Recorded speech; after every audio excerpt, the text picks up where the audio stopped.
All right, good morning. Welcome back. Today's plan, as you can see behind me, I've cleaned my area. I've organized a little bit. But today's plan, I'm gonna try to assemble a couple of engines I've got back here. So we'll see how that goes. I've got a 302 Ford, as I mentioned in a video the other day, and I've got a small block Chevy that's it's been stroked to a 383, and hopefully I can get these things put together today. So sit back and hopefully you enjoy. Oh, one more thing, please hit that subscribe button and maybe give me a like. We'll see if we can grow my channel. Appreciate it. See you in a bit.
Okay, so one of the things I was looking at is you see the chamfer on this rod, and the other side is really sharp and crisp. Additionally, when you have your pistons put on and they've got a forward mark that indicates forward, what you need to pay attention to is when you install this piston, you need to make sure, especially on these first generation small blocks, this chamfer needs to point towards the outside of the rod journal. And if you'll notice, the crankshaft has a chamfer here. If you turn that thing around, and by the time you bolt these two rods together, it'll lock this engine up. So that was what I was looking at. Another thing is on this engine, I checked one ring gap, and the ring gaps were 22 and 24, 22 on the top, 24 on the bottom, which is very, very fine. They recommend a minimum of 14 for the rings that I'm using, which are Hastings. This is just a 2-bolt main block. It's a little bit overkill for what it's gonna be. As you noticed, I had ARP studs that was going into this block. And the only reason why I used them in this was because I bought this as a basket full of parts and had the machine work done. So they came with it, and I thought I might as well just use them. This does have a complete cast crank. It's an eagle rotating assembly. Another thing, I didn't pay a whole lot of attention because I didn't put this engine together. I didn't pre-assemble it, not thinking I was going to run into any issue. I don't like these cheap stands, but if you'll notice earlier, I had to close everything up, and for whatever reason, if I can get this camera to focus, my crankshaft was hitting right here.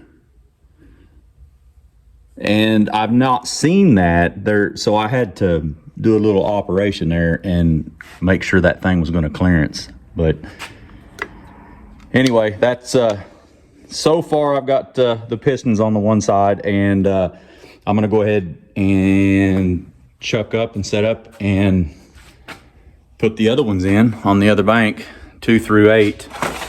I was sitting here, and you noticed I was actually watching, and I was lining those up, and then about halfway through the installation, I noticed that the machine shop, that they marked all that for me, so I didn't have to, I didn't pay any attention, but they actually marked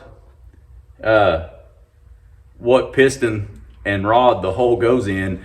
And luckily, just out of sheer dumb luck, I managed to hit 1 and 3 before I noticed that they were already stamped or they were engraved with an engraver. So anyway, got the cam put in, timing gear cover, timing gears, cranks in. The crank is torqued. I will come back and I will torque all of the rods after they're in. I usually just hand snug them, and then once I'm done, I'll start from front to rear and I'll just I'll torque these things down. Always ensure that whatever hardware you're using, look at the manufacturer specifications and see what they call out for. So anyway, I'm gonna set this thing up, and I'm gonna put 2 through 8 in.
Okay, I've got everything set up.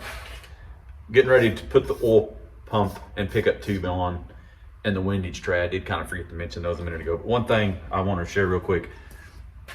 Usually after I install these pickup tubes, I try to put me a little TIG weld, tack that tube that way in case it does fall off. These things are so tight and hard to drive in anymore. I would never think that they would ever fall out, but that just a little insurance that they're not going to.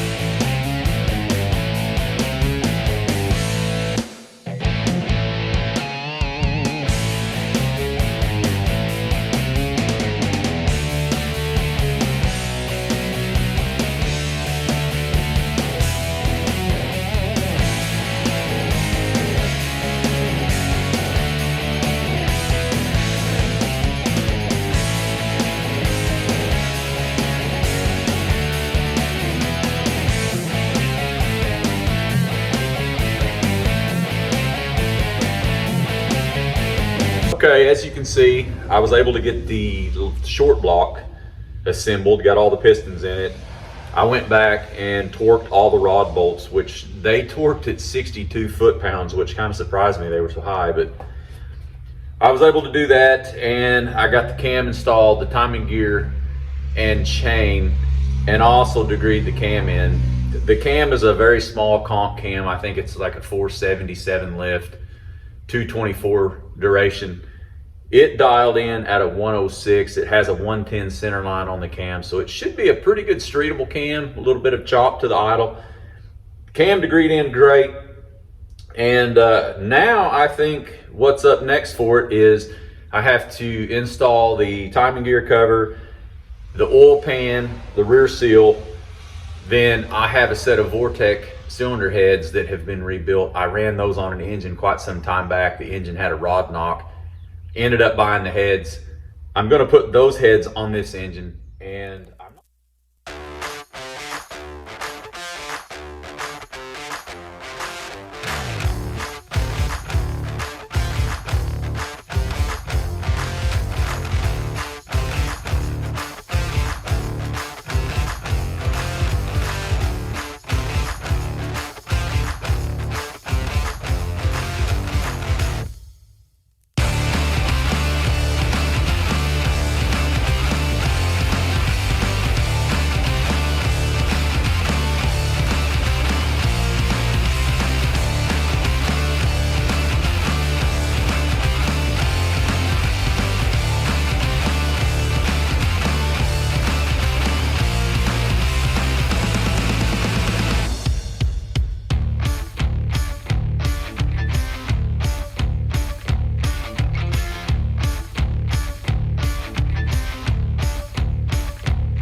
Okay, so that's just about gonna wrap this one up. As I said the other day, this was about as far as I planned on building this engine out. About all I have left to do is I'm gonna soak the lifters. This is a hydraulic flat tappet cam. I'm gonna soak the lifters and install those, and then probably just put a set of push rods in this engine, and I'll do a cold set on the rocker arms, and that will just about all I'm gonna do to this one, unless I decide to find a Vortec intake and go ahead and completely build this thing out.